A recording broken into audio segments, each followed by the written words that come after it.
The first question would be, are the post-Soviet states fully independent after 30 years of the dissolution of the Soviet Union?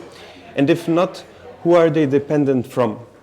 I would divide this question into two sub-questions. To de jure and de facto aspects. From de jure aspect, I think we have to confirm that Central Asians, Caucasian, and other former Soviet republics are fully independent. The very fact of collapse of the Soviet Union itself was the indication of this independence, because they, by fact of this collapse of the Soviet Union, became independent, and independence on the de jure level implies membership in the United Nations, diplomatic relations with other countries of the world, recognition from other countries. So all these former Soviet republics already passed this stage, So they were recognized by world community, established contact and cooperation with the rest of the world, and became members of the United Nations, and so on and so on. So this is the de jure aspect of independence. Of course, they are independent. On the de facto level, it's more sophisticated. Again, of course, we cannot, ignore the even factual aspect, de facto independence, and just maybe there are some signs, some implicit factors which, signify the possibility of dependence, because take for instance my region, Central Asian region. We are located, if you look at the map, or Central Asian region is squeezed somehow between China, Russia to the north, and there is a turbulent South Asian region, Afghanistan, and so we always argue throughout the independence period, 30 years of independence, that Central Asians are exposed to geopolitical rivalry of great powers, US from one side, European Union from other side, Russia, China from other side. So that's why they try to exert some pressure or other type of influence on Central Asians, and that's why in fact sometimes Central Asians feel themselves not so much free, it means independent, in their maneuvering between such great powers. Sometimes they are put in a position of choice whether they should follow, let's say, Chinese policy, or be in the orbit of Russian Federation,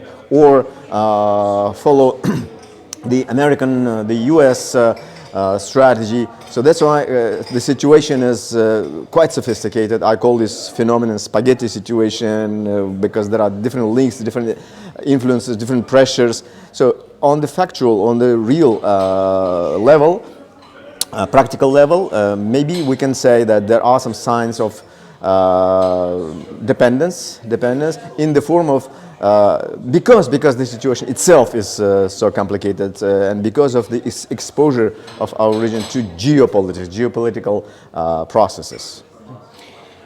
You talked a bit about the influence of China and Russia and the European Union. So let's turn maybe a bit, because you mentioned Central Asia, let's turn to the Belt and Road Initiative from China. How do the countries in Central Asia perceive this Belt and Road Initiative? As a danger or as an opportunity for the future? Yes, as I said in my presentation, actually society, expert community, political circles, mass media actually are quite divided into two symbolical camps, I would say. One camp of people describe Chinese influence, Chinese future presence in the region from the angle of xenophilia. Like they are positive towards China, they just invite, they are welcoming China, it's okay, Belt and Road Initiative give us opportunities, more jobs, investments, money, easy loans, and things like that.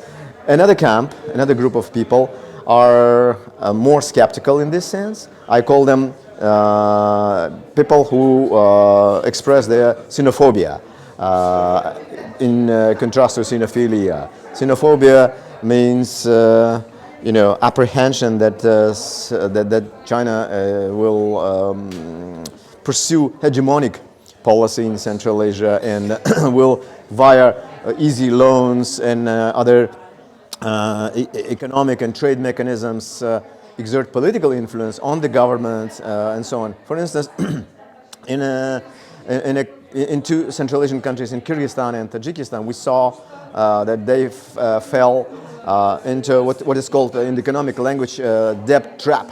So the debt towards China is so big that it caused some form of dependence on China on the part of Kyrgyz and Tajiks. So Uzbekistan also is getting a lot of loans and credits from China, but still the government controls this process, and debt trap logic is not peculiar to Uzbekistan, but nevertheless, this simple example demonstrates that there is a risk of debt trap, political influence, pressure on the part of China.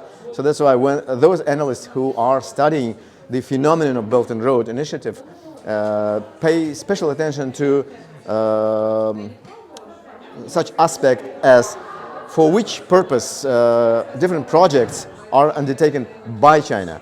For its own purposes, does it mean that Belt and Road is only serving Chinese interests? And does it mean that China doesn't take into account or overlook the situation in Central Asia, just ignores local conditions, environmental legislation and other things? Or Belt and Road do Belt and Road initiatives and projects take into account the developmental aspect, that local population really takes advantage from the Belt and Road project in a sense, in terms of more jobs, better quality of life, environmental protection, in general economic growth. So this is quite a controversial situation. So that's why I say that people, expert community, political circles are kind of hesitating or fluctuating between xenophilia and xenophobia. Thank you very much for the interview. All right, thank you. Thank you.